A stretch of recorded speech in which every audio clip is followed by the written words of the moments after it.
Batman des. Welcome to the first last nerdom with Tom, Mike, and special guest Jay. Here we go.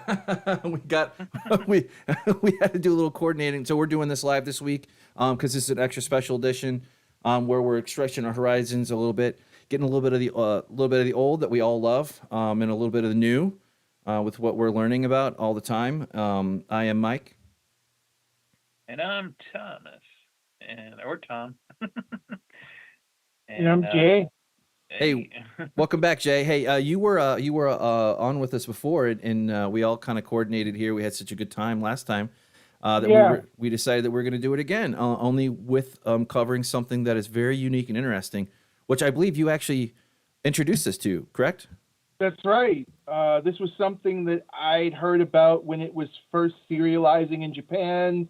I think about 2 or 3 years ago. I was like, maybe DC will release this in the States one day. It happened. So I'm like, hey, since this is a channel where we often talk about geek culture, comics, manga is something that is near and dear to me. So I decided, I want to read this, and I thought it'd be a good thing to bring in. So, yeah. Absolutely. Here, and while we chit chat here, I'm just bringing up our usual channel. It just seems like I always miss the mark on something here, but yeah. So and to speak to that, Thomas and I have covered just maybe one or two anime things. Netflix, we've covered like one or two. Like we covered Akira, which we both very much enjoyed. But I think this is kind of our first. Well, I did cover the Gundam. But this is kind of like a very unique twist with Batman and that. But before we get going here, I want to take some time here to plug our channel. And apparently we actually picked up a couple new subscribers. So we are very always appreciative of that, and we thank you if you watch even just a little bit. We would dearly love it if you could subscribe and like or comment. We're always welcome. And as I've taken to saying, if you don't subscribe, you're not going to get a first row seat to what we offer. And I don't know about you, Thomas, but Jay, I don't know if you've been tracking or not, but it's been really cool. It's apparently over the holidays we had a bump, and people are starting to show up. Maybe not for our little bit more homegrown content for What's the Deal, but that's okay. We'll work on that one. But Deep Red, shout out to that. Talking the creator and Black Christmas all had pretty positive, especially Deep Red. That just keeps chugging along, it seems, and that's all fine by me. I a newfound fan of Dario Argento for a while now. But anyway, not to belabor the point. Go ahead. Yeah, and I see that. And our older videos have slowly picked up some views. Like the creator is slowly growing as far as views as well. So I think the the more successful videos are encouraging people to look at some of our older stuff too. And I figured that the one about Amazon was either gonna virally hit or just be what it is. So that's fine. And we like to take our time out and talk about things like that are might be relevant or whatnot. I did see that Amazon, they were not going to get into it too much, but I just saw the headlines that apparently there's been layoffs. So that sucks. If you ever get laid off for Twitch or Audible or any of those Amazon properties, hope you find a new job soon. But in any case, without further delay, I think we're ready to go into our main topic here. And Justin, if you want to set us up here for what this awesome storyline is. And where you found it, or what if you give us some background on it, and then we can dig in, because I've got some things to say. I'm sure Tom does too, and I'm sure you do as well. So this is excuse me, this is Batman Justice Buster. This is by Eiichi Shimizu and Tomohiro Shimoguchi. Shimizu is the writer and Shimoguchi is the illustrator. So this duo here, they're kind of unique in manga in a lot of ways. One, they're kind of a duo, and they're a duo who kind of they're a pair. They work together regularly. They actually, before they worked on Justice Buster, and I believe they're still working on this, they were doing an Ultraman comic, an Ultraman manga, and I think that's the basis of the 3D animated series that they do on Netflix. So they're the writer and illustrator of that series, and these guys, they're not like Eiichiro Oda, who does One Piece, or Akira Toriyama, one of those types of people. They're not like very, very, very high up in Shonen Jump. They're guys who they got a foot in another world. They do some character designs for anime. So they are manga artists, they are mangaka, but they also have a little bit of a foot in a different world, and they're able to do little kind of unique projects like this as a result. This comic, this wouldn't be something you could make a living on in Japan, but for a short series, they were able to do something cool like that. This series is brought to us by Kodansha. I believe that this was this was like a collaboration between Kodansha, a Japanese publisher which does Weekly Shonen Magazine. They are publisher of Vinland Saga. I know you guys have both watched that. And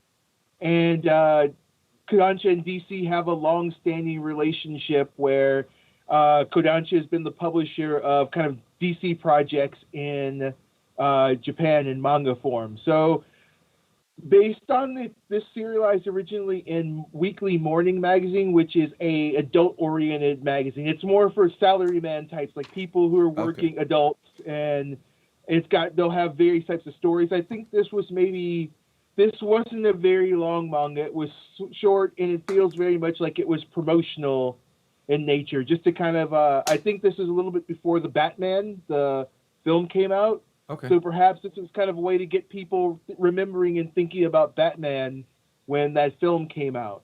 And also gave them an opportunity to kind of do their own sort of Batman story. So that's the sort of creation background of that. These guys, I think in the interview with them, they went to Comic-Con in San Diego. They love comics. They like this sort of thing, but they understand that the American style comic isn't necessarily going to be a huge deal in Japan, but they still like to bring that to the Japanese audience.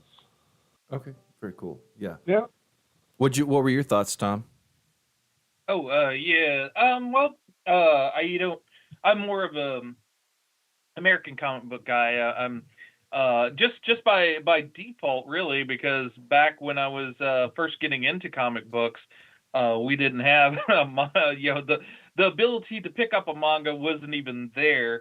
The first actual manga I actually got to read was Akira, and I fell in love with that.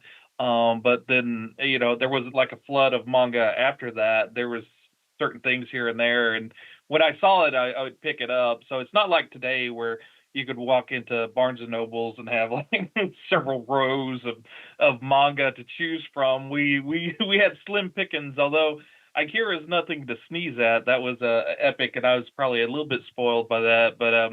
But modern times, I'm more. I love Junji Ito. His horror comics are awesome.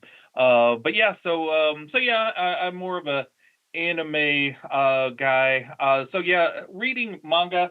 We all got a copy of it here. Yep.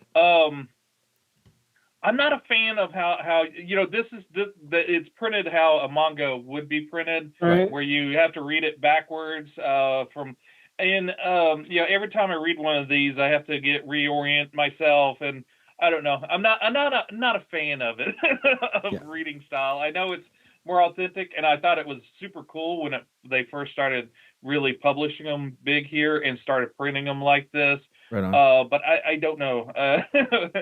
Took you a little bit out of the experience. Yeah, I didn't have too much trouble. If anything, I thought it was when it first came, I thought it was going to be more longer than what I thought, and it didn't take me long at all to read it. Justin's right; it does feel a little bit shorter, but all the same, it was tight.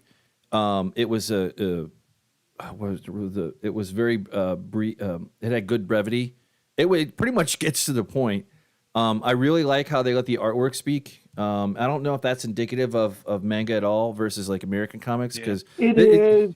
Sometimes I'm more on the other side of the fence, like where I'm more familiar with American comics, and until like maybe the last several months or so, like I got more into the Gundam and stuff because I love that. Like that's it's all the bells for my nerddom, so to speak. But I did notice that like like on the American comics, like you might have full page art with like no dialogue. But it's not that often. So it was kind of nice to see a different style. And I really liked the style. It was very sharp. It was very conducive to black and white, I think. Is what, to me, that's what, because there's a lot of emphasis on the shadows and the stroke lines of the pen, I would imagine. I don't even know how they did it, but I was impressed with the artwork. Like it's just a kind of like a different kind of version of Batman that, strangely enough, like works. And we're not going to give too many spoilers away, but this is like a young Batman too. Right. This isn't like a grizzled, Ben Affleck, crunching bones or whatever. This is more like maybe it's more in line with the newer Batman with I think Matt Reeves Batman. Maybe, I don't know.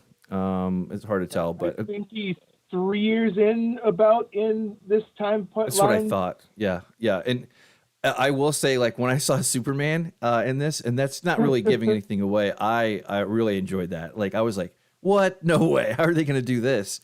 So it's very interesting. As a matter of fact, I couldn't wait for, because this only goes through like the 5 chapters, like the first 5 or 6 chapters, maybe 6. I think it's 6. 6. So it goes by really quick. So it's not a substantial commitment that you have to do at all. But I actually wanted to know more, and I just kind of popped online, and I'll let the viewers figure out how to get to that themselves. But you can go to websites that have this, but you should always buy it if you can.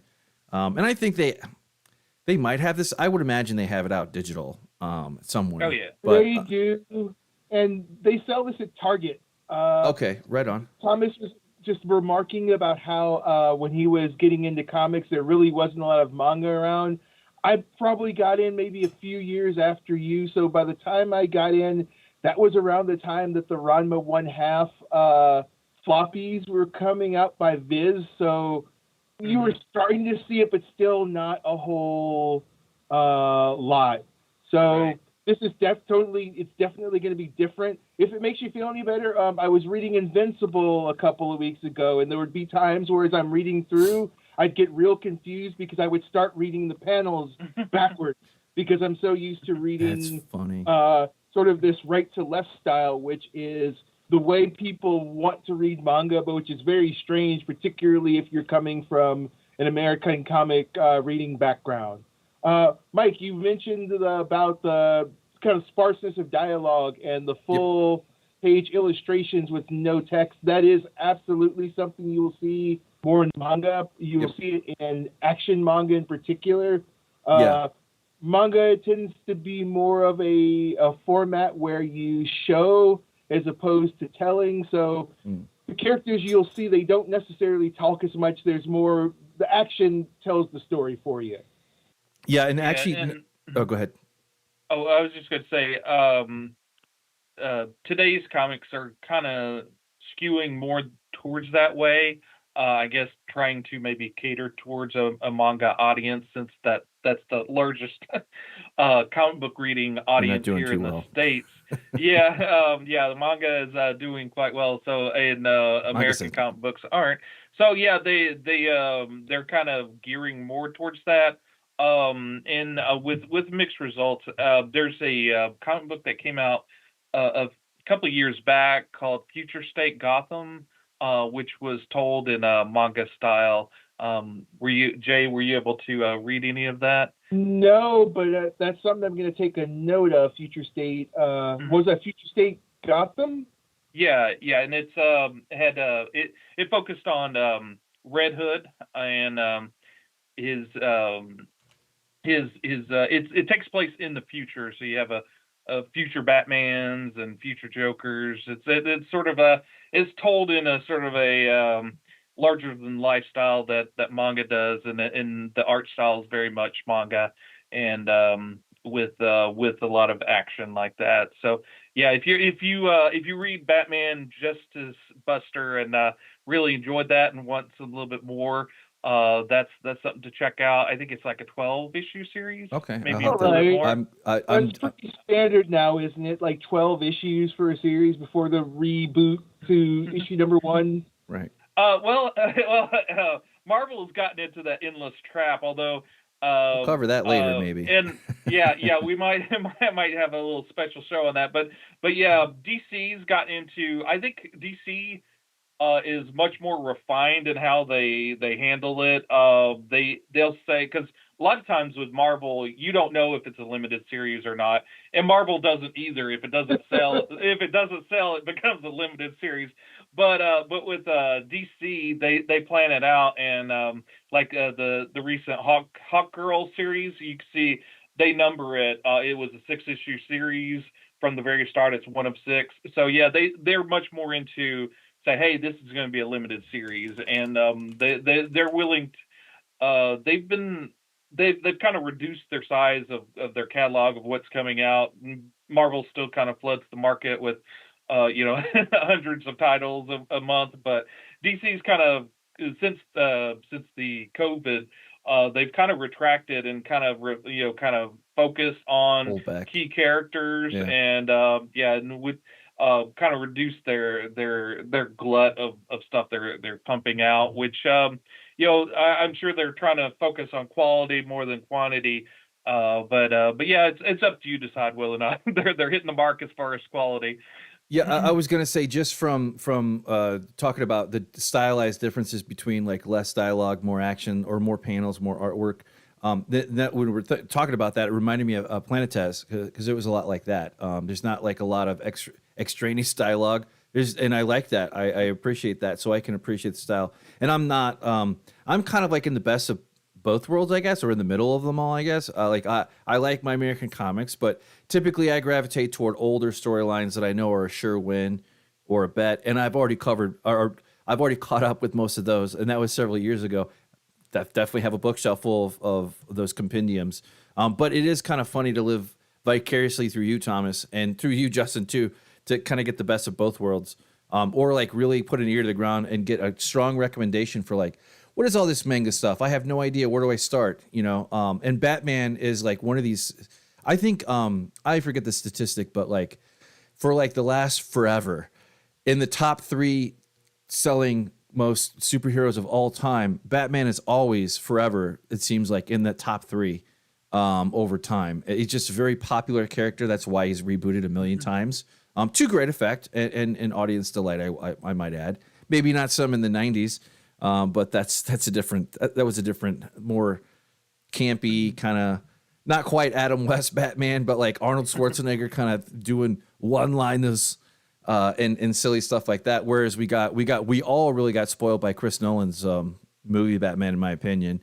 Didn't really care for the first movie, but the other 2 were amazing. And then I believe that Batman is the 3rd best-selling comic in the world, like overall. Right. That would not, and I might be wrong, but we're not scientists here. We're just kind of shooting from the hip. But I did enjoy this. It was I wasn't expecting to be how quick it was. I don't know why I thought that, but it seemed like by the time I got into it, I would probably want to next time though. I would probably, and I did enjoy the 7th chapter, which I believe came out at the beginning of this year, of the new year. So I believe it's out there for sale, and we'll put links to that in the description later on. But I was like, I already started this, and I kind of want to know what's going on. So I'm probably going to keep up with this in digital format, just to see like what that's, because I honestly, the reading experience on digital is grown by leaps and bounds from where we started so many years ago. Like, it was real trash. You had to have Java and Flash. You had to have Flash, and it was not at all like what it is today. Of course, I'm dating myself a little bit, but yeah, this. Yeah. Oh, go ahead. I was just gonna say, I feel like if you're reading a lot of comics today, unless you've got a big house with a lot of space, or a forgiving spouse or housemate, or you're just by yourself, comics take up space quickly, and manga in particular can take up space very, very quickly. There are single series that are dozens and dozens of volumes. So if you're thinking about reading multiple series, that's a lot of bookshelves and a lot of space really quick. So digital, not a bad way to check something out and decide if you like it, or if sometimes it's nice to have your favorite series in your pocket, and you can just kind of read it whenever. That is one thing that that I have learned over the years with Thomas is that physical media, it sure is nice to have. But I would say if you limit it, like you were saying, space available to like things that you really love or enjoy, and of course, physical media depending upon what it is. But it wouldn't take up too much space to have a bunch of these for sure.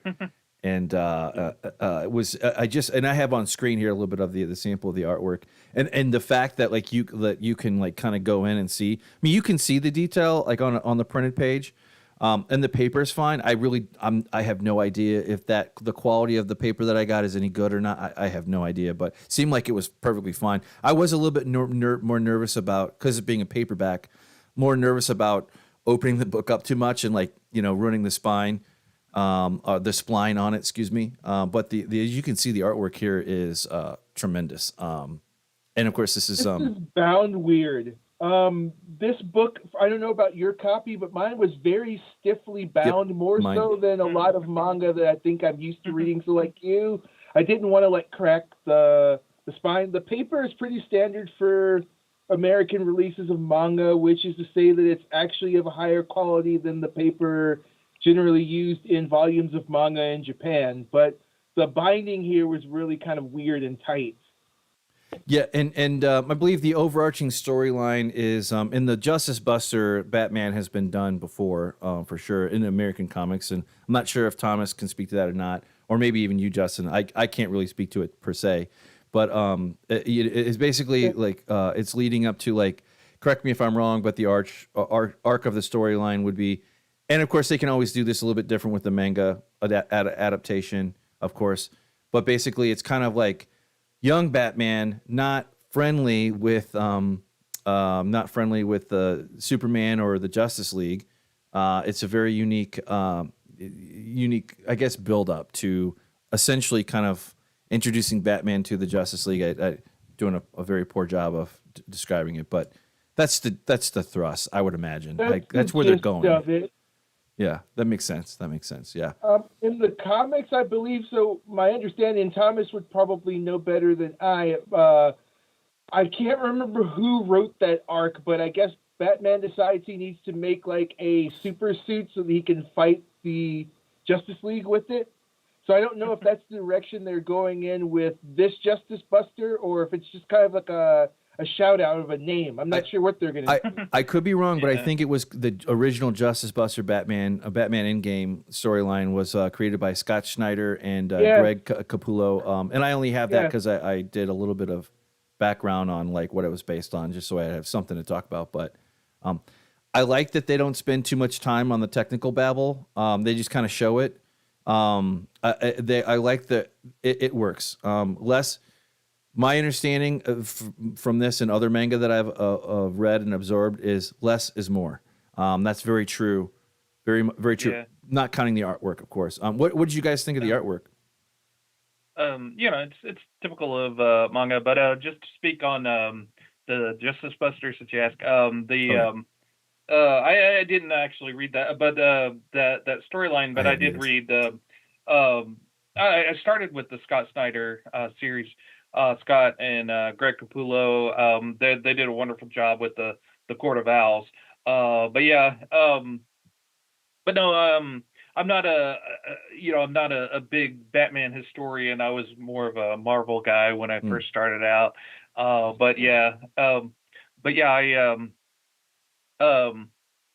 My lighting's freaking out. Hang on.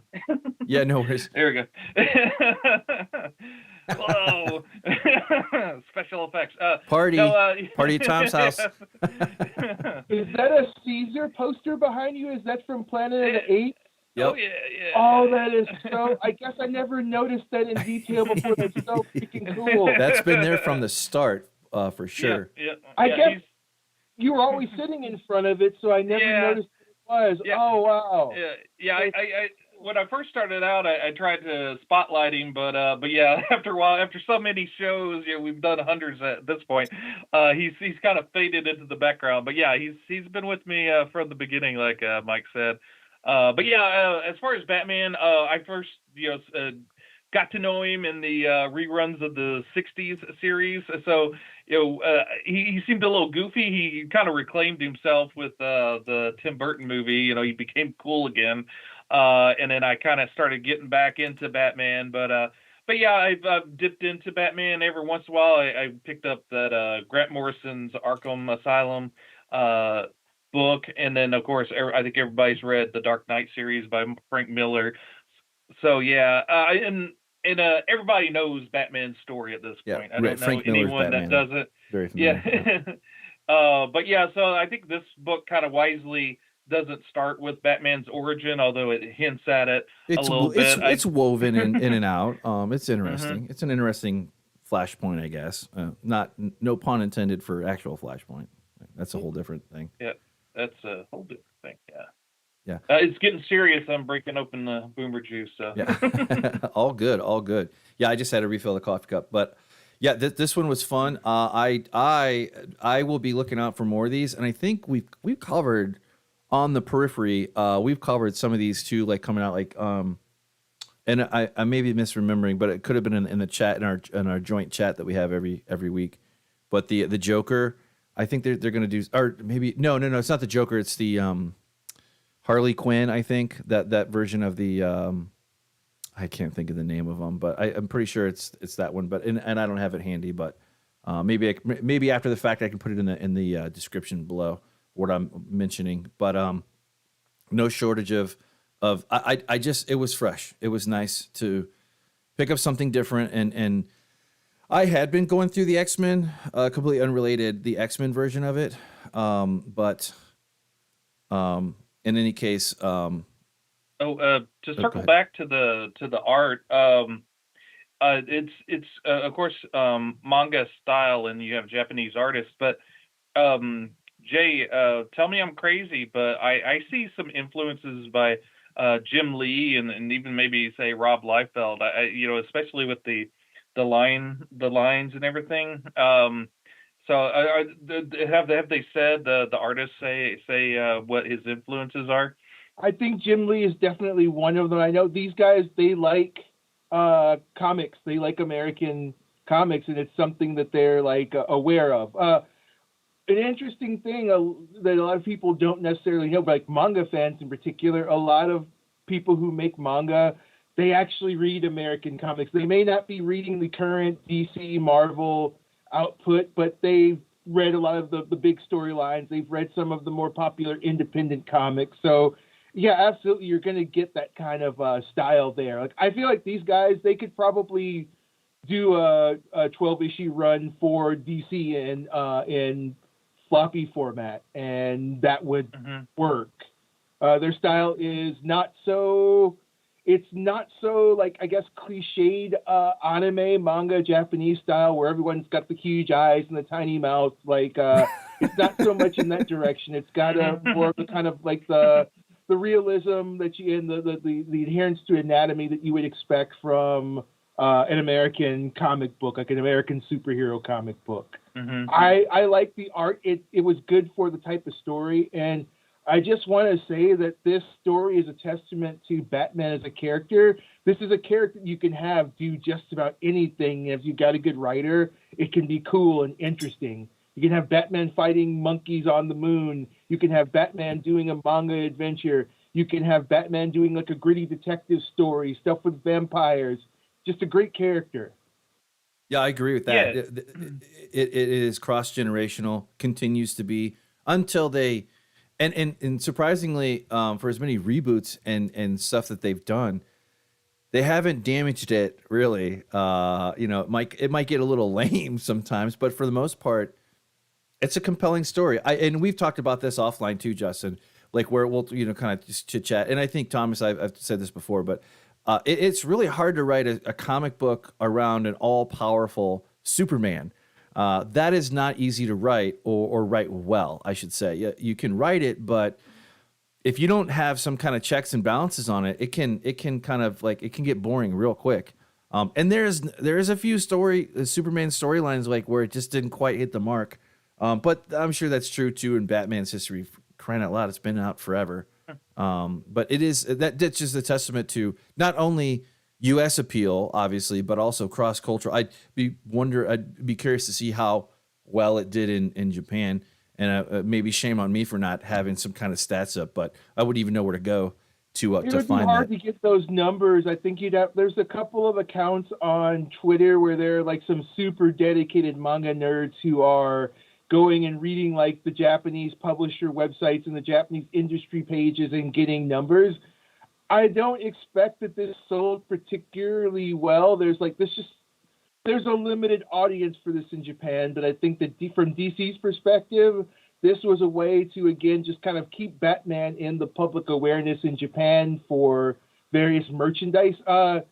Japan's a big merchandising country. You'll have people who are fans of something where they've maybe never even seen the original work, but they own tons and tons of merchandise because they like that character or that aesthetic. So Yeah, if they sell Batman coffee mugs because of this comic or Batman jerseys or whatever, then from DC's perspective and Kodansha's perspective, they made some money.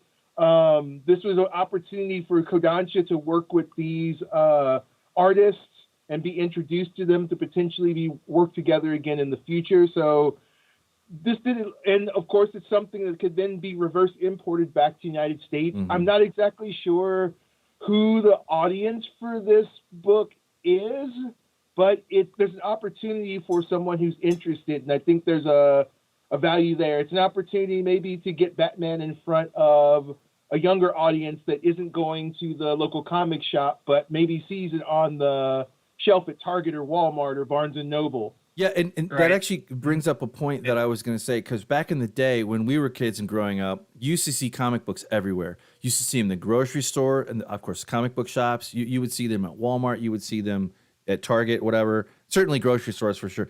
That is not the case anymore. That is not true like it was nowadays. You have to go find it. Yeah, they tried to. One company did try to put comic books into Walmart, and that didn't go so well. But yeah, it's trying to penetrate the market's kind of interesting. I think for the health of comic books, they should probably gear more towards graphic novels, but that's a whole different discussion, which would works best with manga. Right. But like Jay was saying, I think I would while I was reading it, I was like Jay saying, who's this for exactly? Because this is a different Batman. He does have the basic storyline, but this is very much a different Batman altogether. He has a different mindset.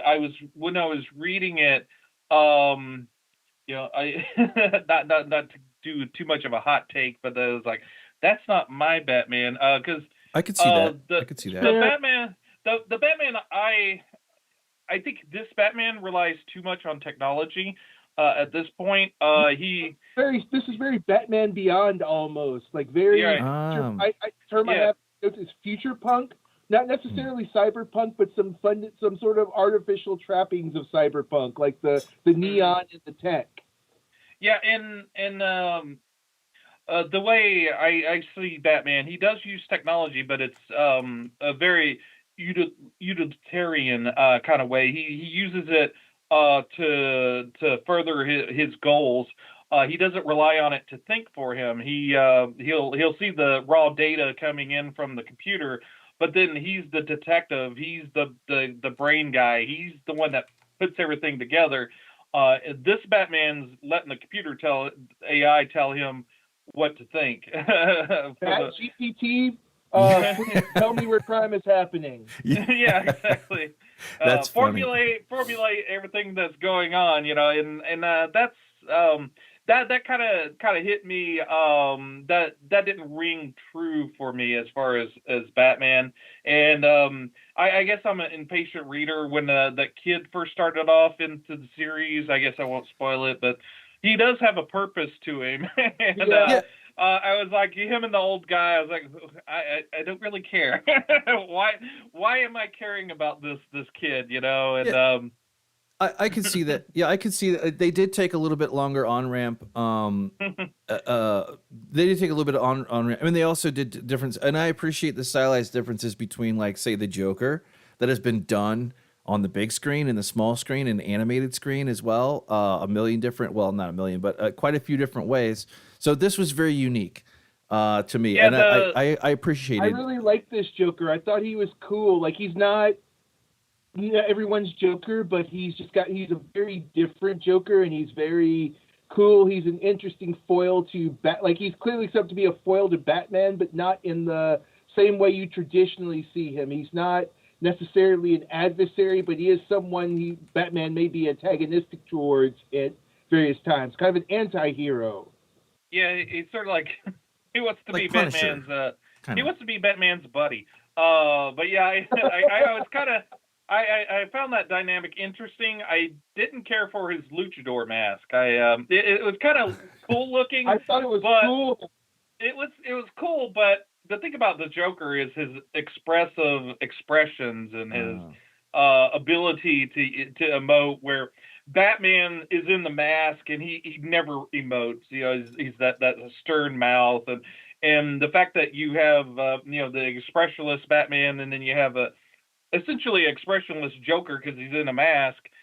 They do things with the eyes and whatnot. You're missing that opportunity to have that extra play with the dynamic of the expression, the overexpression of Joker. But that could be just me. That's fair, and like I haven't read ahead, but I feel like somehow this ends with the Joker looking like the Joker normally looks. I feel like that's something that happens later in the story.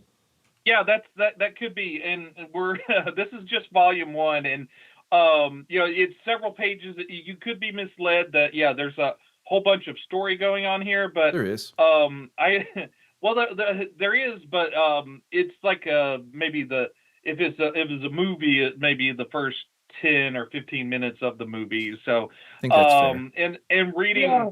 and when I heard that we were going to be doing this. I did go online and read the first issue, which is the first chapter, and that goes by in in minutes. Which to be fair, American comic books you can read in minutes as well. But yeah, it's like almost nothing happens. There's just one big action scene and a Right. little bit of dialogue here and there. So yeah, it behooves you because I think the DC did release it in issue format before they came out with the volume. So it really, I think, it's beneficial to wait for the volumes to come out to feel like you've got a good chunk of the story. Because if you do it by chapter, it's sort of like eating a single chip from a chip bag. In Japan, this came out weekly, so this would have been Mhm. done over a couple of month period. Mhm. I think trying to read this in a monthly floppy format would be agonizing. I feel like Mhm. I, and this is not to speak to the quality of the comic, but I feel like after that first issue, because like you said, there's not much that happens. It's just kind of set up. It's a scene. I could see Mhm. someone reading that, and what an issue is, what, $4.99 minimum these days. $3.99 is Marvel is the cheaper ones. it's Yeah. cheaper. I could see Mhm. someone picking this up in floppy format who's not necessarily a manga reader, but looking for something interesting, reading it and being like, okay, what was that? It's in black and white. It's a different art style, which maybe is okay, but then the characters kind of different, and it's a very short, quick read. I could see that being hard to sell, but in this kind of compiled format, I could see someone being a little bit more interesting. There's being something there to be compelling to maybe get you to pick up the second volume. Mhm. That makes sense. That makes sense. Yeah, I did. It has its charms. I'll say that. Yeah, Like what I want to read this all the time. I don't know. I would probably want to have a little bit wider exposure to this world. But of course, there is no wider exposure to this world because it's its own thing, as it should be. I wonder how far they're going to take this, but I don't see any downfall with continuing along with it unless it just doesn't meet the sales. But couldn't be doing any more worse than the state of American comics. I think Some of this them, is anyway. Well, probably only 2 to 3 volumes when it's compiled. So from Kadash's standpoint, putting this out isn't a gigantic risk. And from DC standpoint, it's an opportunity for the DC logo to pop up in the manga section, and it might just be worth it for them just for that, because as Thomas said, you got to meet. There's a YouTuber I follow, and he said something recently. You got to meet the customer where they are. It's true. The new young customer is not necessarily at the local comic and shop unless they have like an older relative or a parent or someone, dad, who's going to the comic book shop with them, or they're just kind of a kid who just somehow gravitated that way. But I feel like most young people who are into kind of graphic storytelling, if they're gravitating towards something, it's the manga, the Japanese comic, or the manhwa, the Korean vertical scrolling comic, because the Korean comic is on your phone, free to read, and then manga is just everywhere you're going, the bookstores, the general retailers, etc. Yeah, they sell it at $5 below. Yeah, interesting. Yeah, well, and the thing is just the root of it is that the future is what is currently on racks that are not in a comic book shop. So if you can go to Target or Walmart or whatever, and you can see this, and other kids can see this, and parents who don't know the difference between Batman, I mean, I'm being joking, but they might not know a damn bit of a difference between this manga or that manga or Batman or a Martian Manhunter or whatever. They're just going to pick up and let their kiddo or whatever they're gravitating toward. And it's just a different cyclical thing for comic. Like American comic books are going through a contraction. It's cyclical. Maybe they'll have a bounce back. Maybe, who knows?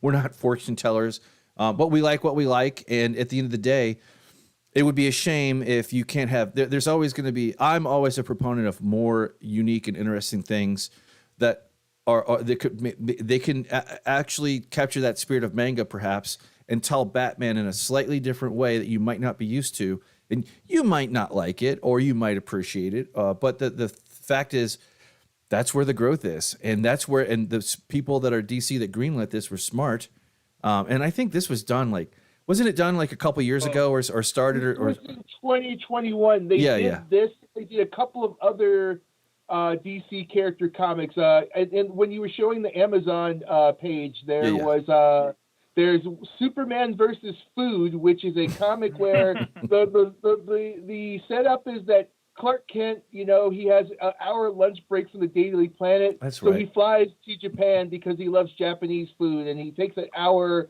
and he tries different Japanese food because he thinks it's the best thing ever. It's cool. And I've not read it, but there's another channel called Casually Comics with Sasha. She thought very highly of this. It's a different type of Superman, and I think it's a Superman who's more in line with the Superman from the new Superman animated series, My Adventures with Superman, more of kind of like a Boy Scouty kind of nice Superman who's not necessarily doing superheroic stuff all the time, but just kind of a cool dude who you're hanging out with, and he's fun. Yeah.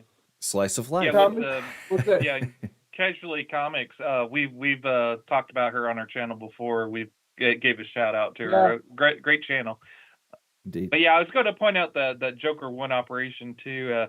I think I saw its listing on the comic book page as well. This is done by a different group? Yeah, and this is one where Batman accidentally, there's like a serum that turns Batman into a baby, and the Joker has to take care of him. So, of the three, Justice Buster is the one that is most like what an American comic reader would expect from a comic, and the one that's most like, and it's most faithful to the character. One Operation Joker and Superman versus Food are a little bit farther out there concepts. Yeah, sort of more the kind of crazier side of Japan. Manga. And manga. Yeah, because manga can have some crazy ideas. We want to even get into Fruit Basket, or that one's a little crazy. their ideas. Yeah, and then that's the fun part of manga and Japanese culture in general. But yeah, I was talking about DC and them contracting as far as titles go. Mm. But one thing is always going to be true: Batman sells, and there's even if they have a smaller group of comic books coming out each month, there's still going to be a lot of Batman. Batman's going to flood the shelves with several titles, and that's I think they've tried to keep the quality up there too. Like the two main titles, you got Ram V writing it, and you have James Tinian the fourth on the other title. But actually, he stepped down. Chip Zdarsky is taken over from him, and Chip is his storyline's been kind of interesting. It kind of ties into this a little bit in that there's a whenever Batman thought ahead, and if he ever went rogue or went bad, he built this robot called Failsafe that would come in and kill him if he ever went truly evil. And so he's kind of dealing with Failsafe right now. And so Batman is always into robots.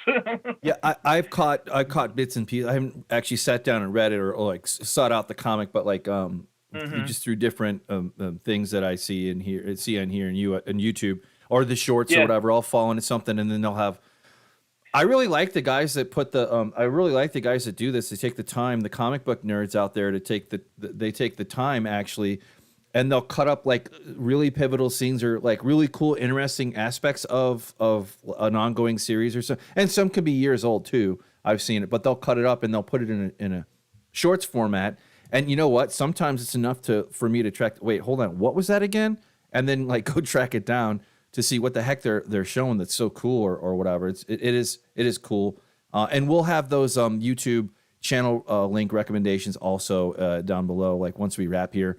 And we're up to about 45 minutes or so, a little bit over 45 minutes. But I think we did this pretty good justice. At the end of the day, we busted that justice. At the end of the day, it's new, it's unique, I like how it takes the storyline seriously. It doesn't do stupid, random things that don't make any damn sense that sometimes American comic books do. Like you're reading the storyline and you see one or two pieces that just kind of pull you out of the story, and that doesn't occur with this. Now, maybe that's a different scenario for the more fun slice of life ones with Superman and Joker. But based on this one, I'm gonna go back because I think Jay, I think you actually I think you showed me that Superman one before.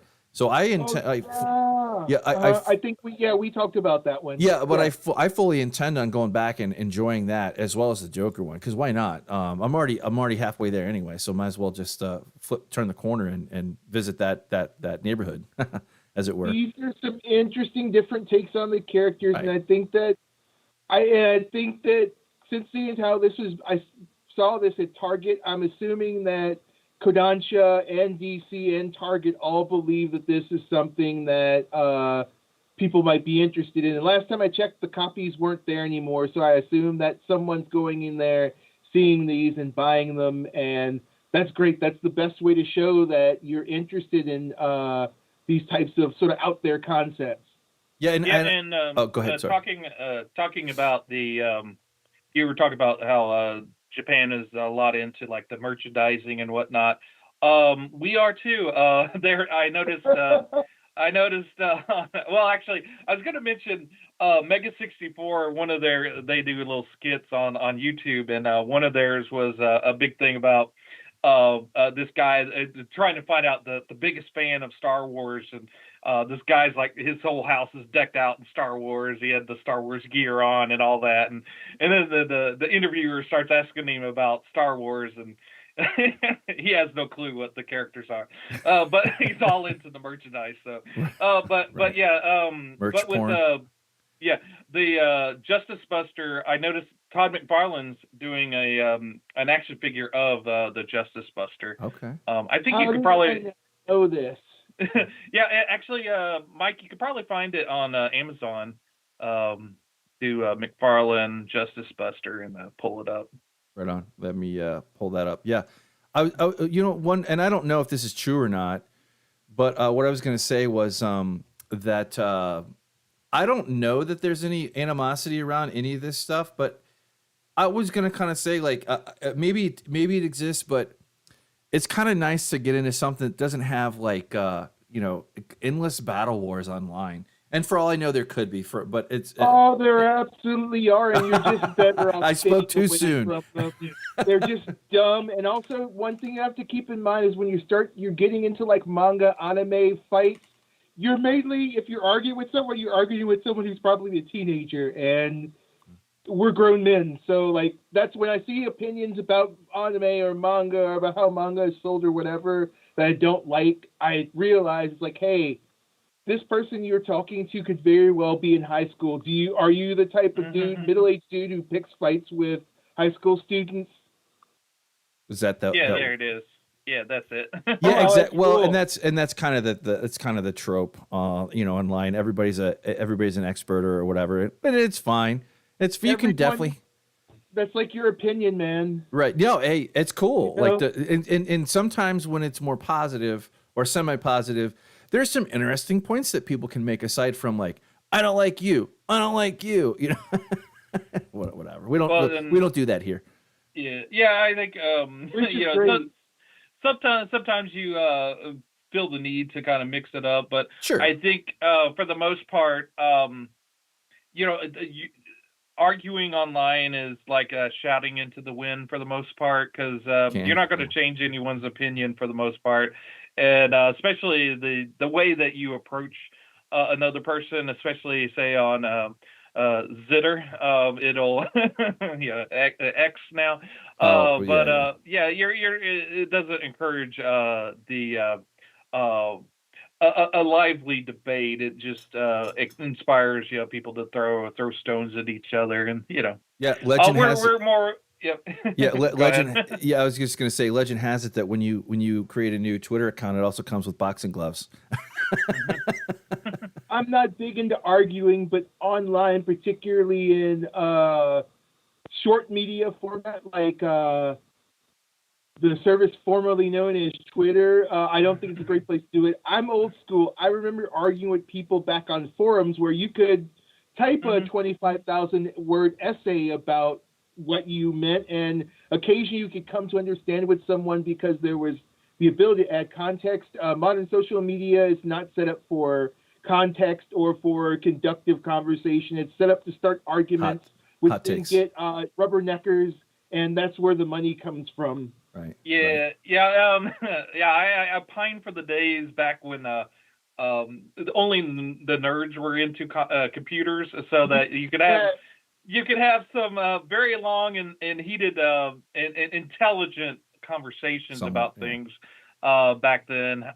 Yeah, it was yeah, it could get pretty epic back then. Now it's more or less, you know, everything's and you know, the environment doesn't inspire people to be welcoming or forgiving or have a good discussion. Yeah, and I would just add, I think you were going to say it, but like that we like to have this. If we get a community and a following around here, we would like to try to encourage a more positive, kind of lighthearted take on things. Have your strong opinions, absolutely. But you know, like there are other people that chase that thread and that attention far better than we ever will. So let them have their let them do their thing. We'll do our thing. And at some point, you know, it's just nice to find new things, interesting things to talk about. And as always, that is kind of the heart of the nerd of the first, the last nerdom here. It's just cool stuff that we find that unique. Maybe you and especially if you've never experienced it before, like horror for me over the last couple of years, it can be you can find new ways to appreciate it. Yeah. Yeah, there's as long as you're open. And I'm trying to be positive and open this year. I was been saying it personally that this is my year.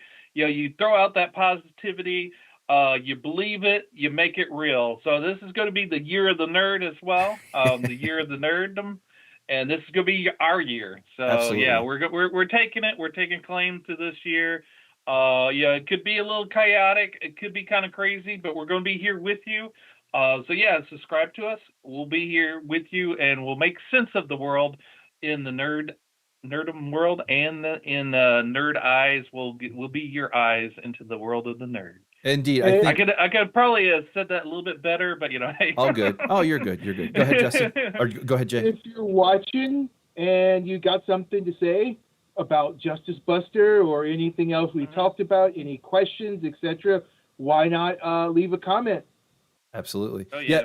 And I'll leave before we hit the road here, hit the bricks. Is there anything the panel wants to say before we get going, or anything you want to plug, or you're excited about? I just want to say that this was a blast. Thanks for having me again. It's exciting to be able to get on and talk about manga, which I think is just about my favorite thing in the world. Absolutely. Nothing to plug. It's been great. Thank you. Hope I can join you again soon sometime. I'd love to have you. Yep. Love to have you. But yeah, nothing for me really. I've been plugging away at Steven Erickson's epic series, The Book of the Fallen.